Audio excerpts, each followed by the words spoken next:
बिस्मिल्लाहिर्रहमानिर्रहीम। अस्सलाम वालेकुम दोस्तों, रोमन एम्पायर्स जैसे मगरबी ममालिक तारीख की एक पहली जमहूरी हुकूमत को तस्लीम करते हैं। उसकी अजमत के किस्से आज तक मगरबी ममालिक में सुनाए जाते हैं। रोमियों की एक आला तरीन जिंदगी, इनकी पुरसकूत तकरीबात और आली शान महल्लात की मिसालें आज भी दी जाती हैं, जबकि रोमियों के पहनावे सदियां गुजरने के बाद भी मगरबी मार्केट में आज भी दस्तयाब हैं। दोस्तों, आज की इस वीडियो में हम आपको रोमियों के बारे में कुछ ऐसे हकायक बताएंगे जो आपने पहले कभी नहीं सुने होंगे। ऐसा सच जो रोमियों के आला तरीन जिंदगी पर एक तमाचा है, वो है कि रोमियों ने सफाई सुथराई से जुड़ी एक नई चीज को ढूंढ निकाला था जो ना इनसे पहले कभी किसी ने इस्तेमाल की और ना ही बाद में। ये चीज थी इंसानी पेशाब और फजला।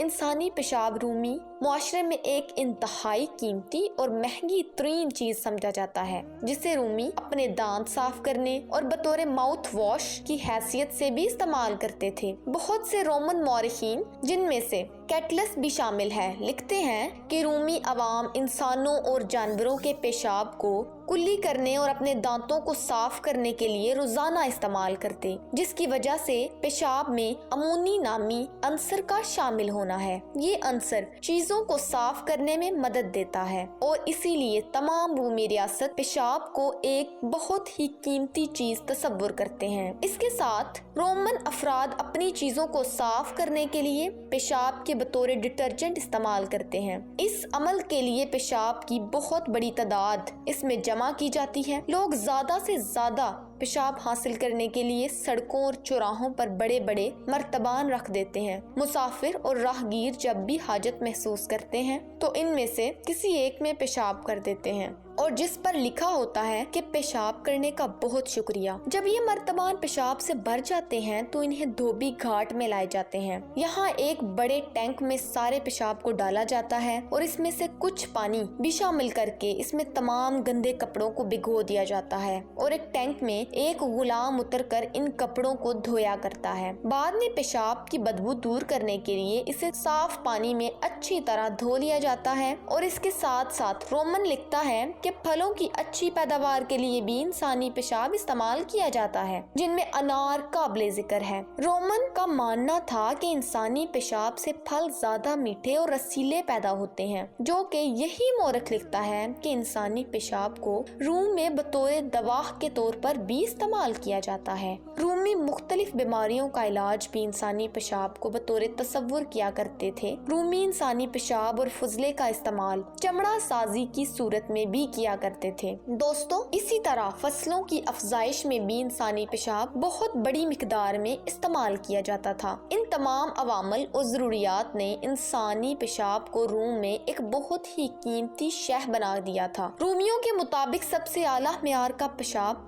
पोर्टुगल से मंगवाया जाता था। इसकी कीमत भी सबसे ज्यादा थी और इसे शाही खानदान के बड़े बड़े अफराद और बेगमात बतौर माउथ वॉश और टूथपेस्ट इस्तेमाल करते थे। रफ्ता रफ्ता पेशाब के साथ साथ पब्लिक टॉयलेट्स में और इंसानी फजला जमा करने वालों को के काम को बहुत ही मुनाफा बख्श कारोबार की सूरत में इख्तियार कर लिया गया। यहाँ तक कि सन 70 सदी ईस्वी में एक रोमन ने पेशाब जमा करने पर टैक्स आयद कर दिया। रोमन के इस इक़दाम की तमाम रूम में शदीद मुज़ाहमत की गई और इख्तलाफात किए गए। इनमें रूम का अपना बेटा भी शामिल था। इस मौका पर रोमन ने वो तारीखी जुमला कहा जो आज तक यूरोप में एक मुहावरे के तौर पर बोला जाता है, पिकूनिया नॉन ओलियन मनी डजंट स्टिंग, यानी पैसे से बदबू ही नहीं आती। रूमी का ये लगाया हुआ टैक्स इतना मशहूर हुआ कि रूमी लोगों ने बैतुल खुलाह का नाम ही इसके नाम पर रख दिया और आज भी फ्रांस में पेशाब करने की जगह को वेस्ट पेनिस कहा जाता है। यूरोप में ये अमल यानी पेशाब को बतौर सफाई सुथराई इस्तेमाल करना 1700 ईस्वी तक जारी रहा और आज भी इन्हें यूरोपीय बाथरूमों की हाइजीन और नफासत की मिसालें देते नहीं थकते। दोस्तों, अगर आपको नॉलेज में इस वीडियो से इजाफा हुआ है तो हमारे चैनल को सब्सक्राइब करें और हमारी वीडियो को लाइक करना ना भूलिएगा। अल्लाह हाफिज।